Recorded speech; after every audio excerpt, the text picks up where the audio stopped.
An entitled Karen demands that my mom give her free food after she watched my mom donate food to a women's shelter and a soup kitchen, as this Karen really believed that she deserves some free handouts just like everybody else. Here's what happened. Okay, so my family and I are immigrants from Poland. We moved here in 2006 after my dad received a job offer due to his career as a chemical engineer. My mom previously worked as a model as well as having done some limited acting work, starring in a few TV shows as minor characters, and has done commercials in Poland, Germany, and the Netherlands, which is all the way back when we lived in Europe. However, when we moved here, she decided she didn't want to continue her modeling or acting work here, hence why she chose to study to become a baker. My dad still works for the same firm that sponsored him, and my mom now works as a manager at a bakery. So anyways, the bakery my mom works at does this charity thing where they donate cupcakes, cookies, or brownies to a local soup kitchen and a women's shelter, and this is something they would do every Saturday. One evening in 2018, my mom was working the cash register, and this woman, who I will call Jane for the sake of the story, from the women's shelter, arrived to pick up the brownies. My mom then handed Jane the box of brownies and then she left. Well, as Jane left, the woman behind her, who I will call Karen, came up to the counter, pointed at Jane as she was in the parking lot, and angrily asked, "Why did you give free food to that black woman?" Well, my mom then explained to her that the bakery's owner has an arrangement with a nearby soup kitchen and a women's shelter, and this was the situation where they give them free goods, and this is something that's been arranged for several years at this point. Well, the Karen then said something along the lines of, "Well, in that case, give me a box of brownies as well." So my mom then packed up a box of 12 brownies, but when she told this entitled Karen the price, she was apparently offended that she was being charged at all. This Karen then asked why she had to pay when others get special treatment. My mom then explained to Karen again that what they do for the soup kitchen and women's shelter is not special treatment, but rather it really is charity. Karen then said something along the lines of, "So you give out free food to lazy people who are probably already on food stamps, but not hardworking people like me?" Followed by accusing my mom of giving preferential treatment to black people and immigrants. Karen then apparently started attacking my mom for her accent, accusing her of giving preferential treatment to other immigrants, and then threatening to call immigration on my mom if she doesn't give her free brownies as well. My mom then calmly told this Karen, "Look, if you want free food, there's a soup kitchen nearby just north of Sherman Park." Well, when my mom said this, Karen got offended by this, saying something along the lines of, "Do you think you're better than me? Do you think I'm poor or something?" But my mom simply responded by saying, "Well, since you're demanding free food, yeah, probably." And this really got under Karen's skin because she got even angrier and started shouting again. Now, additionally, anticipating what Karen was gonna say next, my mom then mentioned to this idiot that she's the acting manager of the store, to which she followed up by asking this Karen to leave. Well, Karen then threatened to call immigration again on my mom, to which my mom said, "Well, if you want, we can call 911 right now, and they can maybe resolve this matter for us themselves." And after she said this, my mom then pointed to the security cameras in the shop. Well, after probably realizing that she really wasn't getting anywhere with this, the Karen just stormed off out of the store. According to my mom, this is not the only time she's had to deal with a racist, rude customer like this, but she says it's definitely one of the most entitled ones she's ever had to deal with. Holy crap, imagine watching someone give out free goods as charity to a soup kitchen and a women's shelter, only to then walk up and be like, "But where's my free handout? Why don't I get something? I want special treatment." And it's like, dude, if you really think that giving charity to someone in need is somehow giving them special treatment, you are a complete idiot. And the Karen in this story is absolutely that. It's not special treatment. They literally have nothing. Like soup kitchens and women's shelters, they're not set up as some kind of Michelin star restaurant. These aren't exclusive secret clubs. It's meant for people in need. It's for people who literally are down on their luck and they have nothing. That's not special treatment. That's literally just giving them the basic human necessities. And if giving brownies to people who absolutely are down on their luck and are having a really hard time in life and possibly going through some really awful stuff right now, if that somehow helps them and gets them to move forward with their life and get things back together, then holy crap, give them as much stuff as they need. That's literally why it's a charity, dude. People are helping others in need. And this Karen clearly doesn't understand that. She literally thinks that people like that are just lazy people who are on food stamps. And it's like, dude, that is absolutely not the case. Just because this Karen is clearly privileged doesn't mean that everybody else in the world is somehow just lazy. Holy crap, there's so many factors that go into somebody's life. So good for your mom for shutting this idiot down and basically showing her the door, because her behavior is completely unacceptable. If you like Am I the Jerk, you're probably going to love Am I the Genius. Check it out, link down below in the description. Also, go to amithejerk.com/submit if you would like to submit your own stories.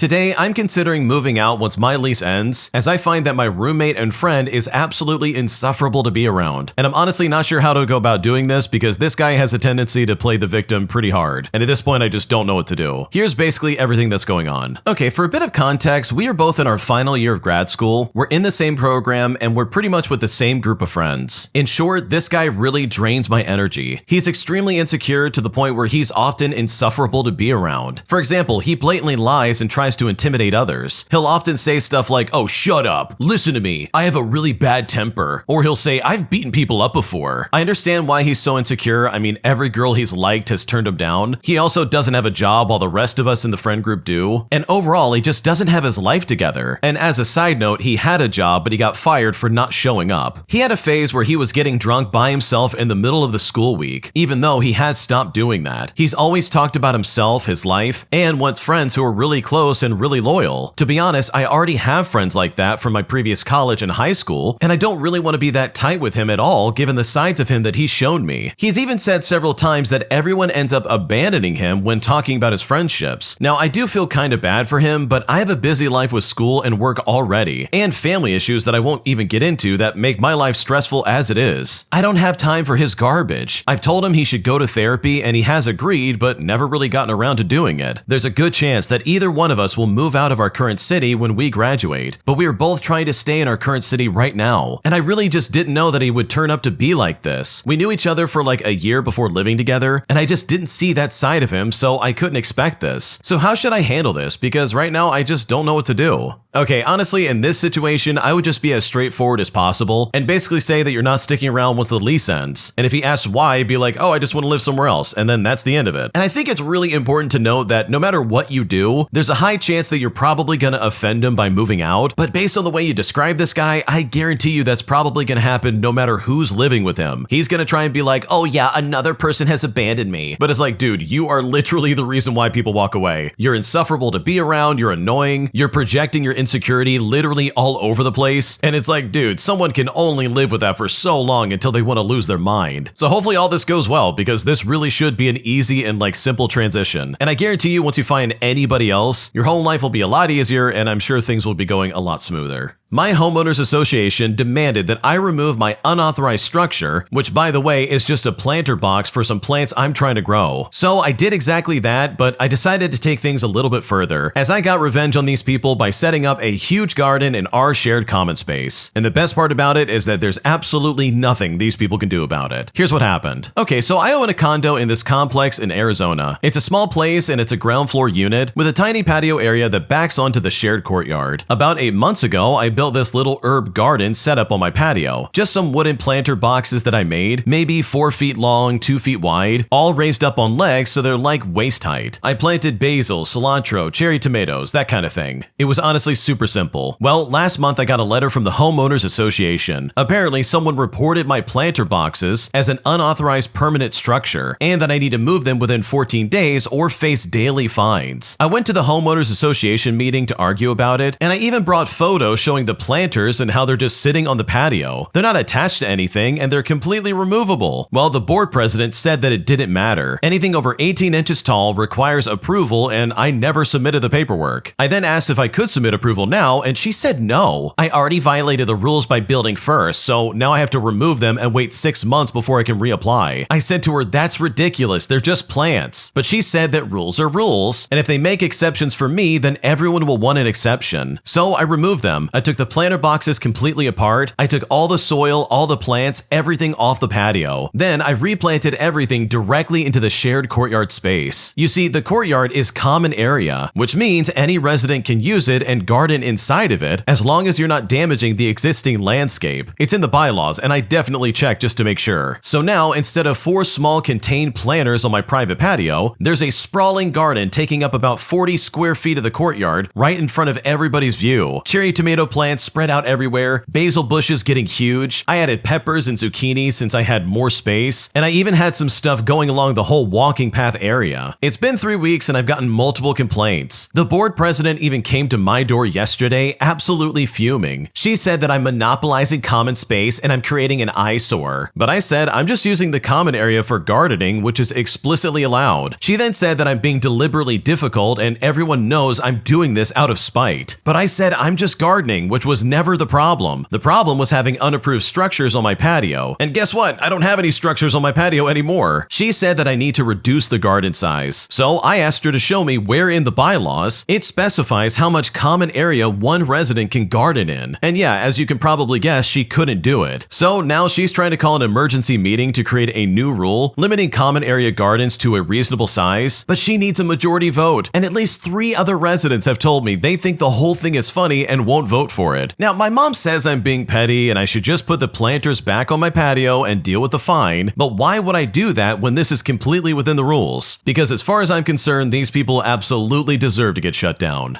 Dude, I love this so much because I hate homeowners associations so much, dude. They're the worst, they absolutely suck, and I just don't think in practice it's ever a doable thing. You always get idiots like the board president sitting there being like, I'm sorry, but rules are rules, and they just completely derail and take away from something that honestly is not that big of a deal. Like those planter boxes were not a permanent structure, dude. It was literally just for plants. Like, what are we talking about? So I love how you've completely just gone around all of them and said, oh, okay, I'm gonna plant a garden in the shared common space and there's nothing you could do about it. And that's exactly what's happening. Like, this is hilarious in my opinion. I know if this was happening in my community, I would absolutely be like, oh no, this is sticking around. We're not voting to change this. This is way too funny. So good for you for finding this fantastic loophole, because I'm sure they're going to be regretting this for a very long time. An entitled Karen lets her kid run amok in my store as she chooses to take the gentle parenting approach instead of just laying down the law, forcing me to step in a way that really did shut this kid down, but also pissed this Karen off in a way that honestly was really surprising. Here's how it happened. So I work in a small clothing retail store in a mall, and I work as a supervisor, and at the time I was the only one at the register. Well, this lady came up and she had some standard returns and purchases and all this other stuff that she was doing. Pretty much nothing out of the ordinary. Her child, who I would guess was like maybe 5 years old, was playing with the bracelet set while we did our transaction. We finished up, the lady said, okay, give the bracelet to the lady, let's go. And eventually the child actually did give it back. I said thank you and they went to leave. But once the mom leaves, the child comes running back into my store to look for the bracelet. The mom then comes back in to look for her, and the child ends up crying about how she wants the bracelet. But I think to myself, whatever. I figure that the parent is handling it, so it really is none of my business. Well, that is until the kid comes running behind me and up to the registers, trying to find the bracelet that was left behind. The mom is literally just standing there on the other side looking exacerbated and saying in that gentle parenting voice, come on, we have to go. And the kid is trying to dig through my stuff. You know, my bags and clothing and just about whatever else is behind the register. I then say to the mom, hey, if you want to come back here and grab her, that's completely fine. But she literally doesn't reply. But at that point, I had to set in. There are sharp pins for security tags and stuff like that, and I had more customers to help out. So as the kid was running to hide from mom, I stuck my arm out to block her. And holy crap, you would think that I broke her arm. She screamed so loudly, you know, like that toddler ear-piercing wail. Now, where's the mom, you might be asking? Well, she was just standing there, now looking at me, and she's super angry. She says to me, well, that was embarrassing, and just kind of glared at me. The kid then bolted around my store again and had another screaming and crying fit on the floor. And again, the mom just stood there. Now, look, I'm not a parent, and I do understand the whole let kids have the tantrum idea, but I was under the impression that you remove them from the upsetting situation. The joy of retail, though, is that I had to email my district manager the whole story just in case this lady tries to say that I hurt her child, which absolutely didn't happen because this could have been completely avoided if she actually did her job as a parent.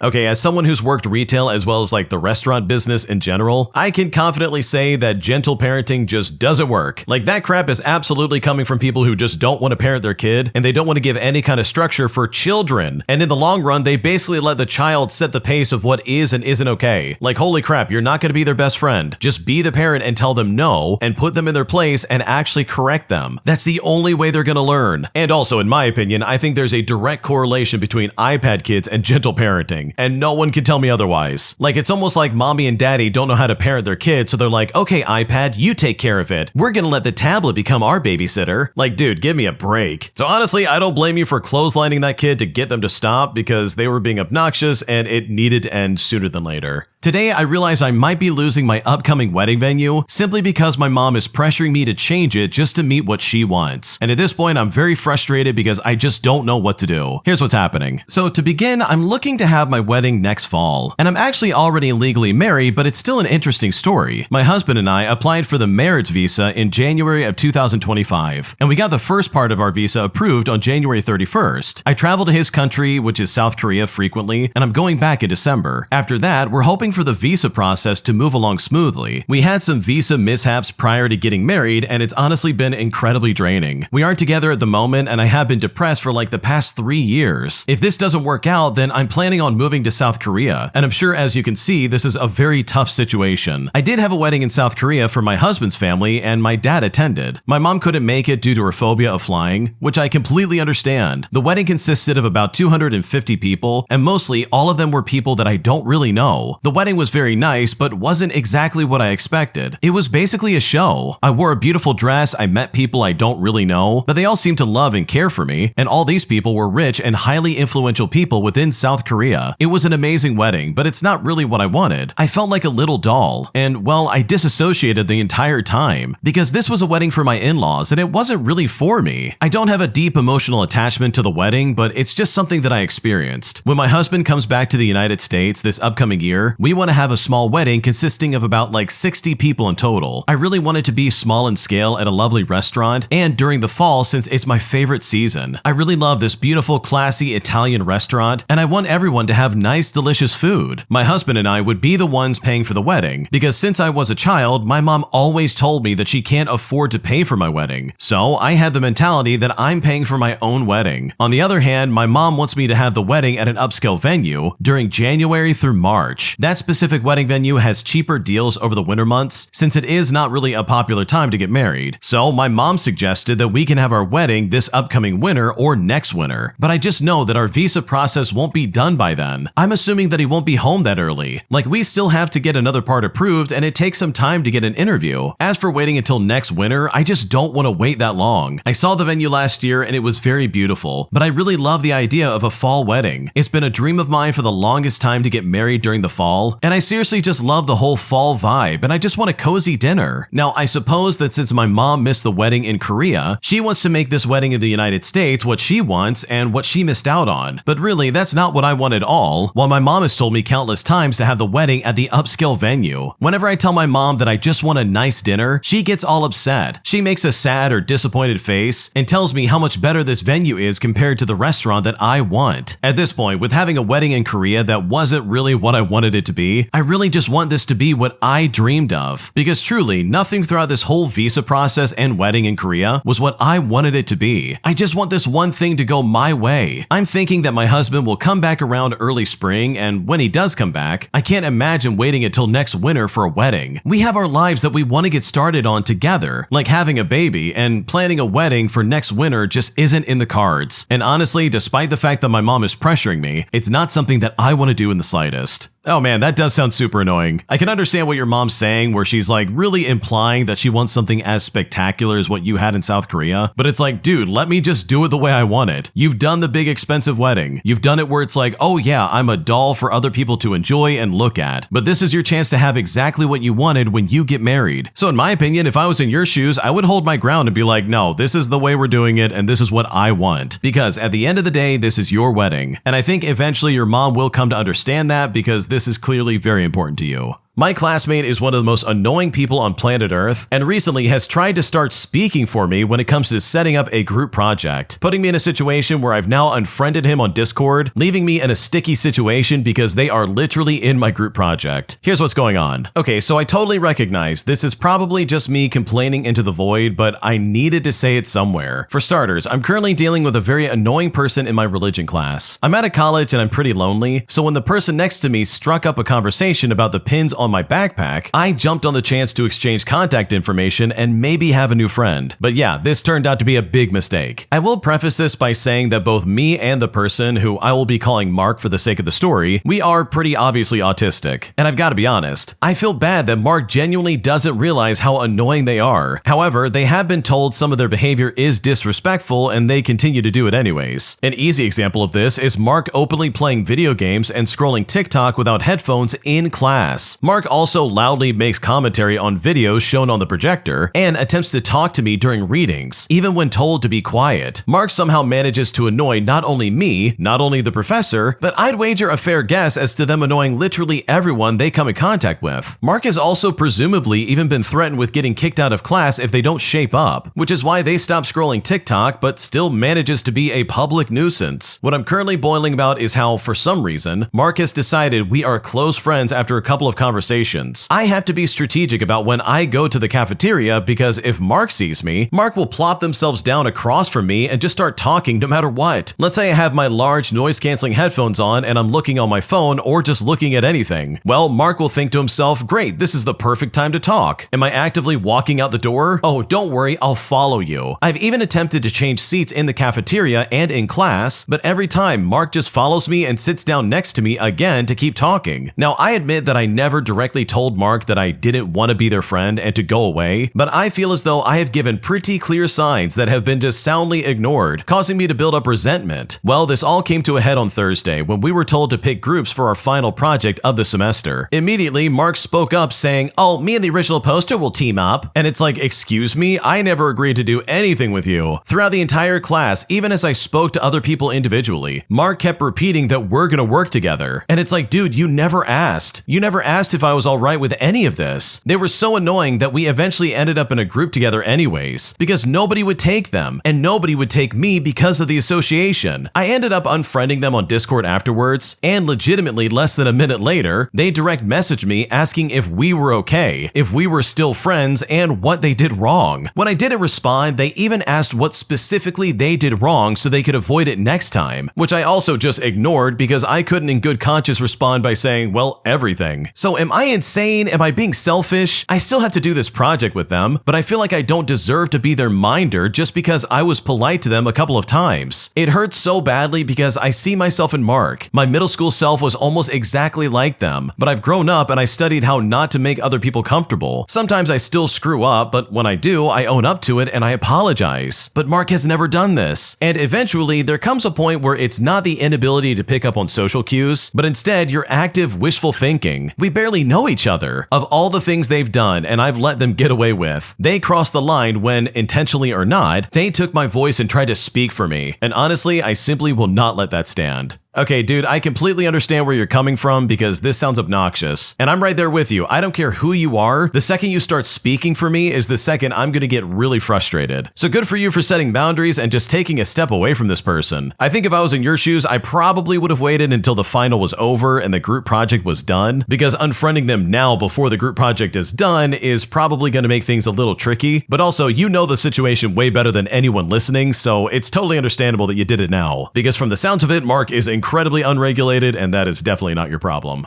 An entitled Karen steals gas from everybody in my apartment complex, siphoning it right out of everybody's gas tanks, all under the assumption that she deserves it way more than we do. And I'm honestly blown away by her entitlement, and I'm so happy that she got arrested by the police. Here's what happened. So 5 days ago, I was about to leave for my morning commute to university in the morning when my car failed to start up. What struck me as odd was that the fuel gauge said that I was out of gas. But here's the thing, I filled the tank up yesterday.